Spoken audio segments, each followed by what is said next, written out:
nereden gelmişti? Hindistan'dan. Problem. Bak. Önce sağa doğru. Rahat. Basınca bak gitmiyor şu.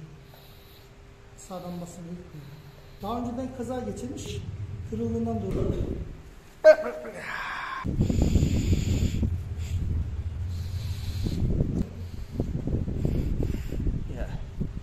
Şu anda burun çok rahat bir şekilde artık sağa sola gidiyor.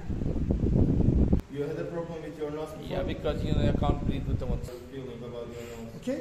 Yeah, alright. Yeah. İyi değil mi? Daha iyi. Çok iyi. Bir aç kapa. Can you open and close your jaw? Çene küt küt ediyor. Bak. Oh my God. Your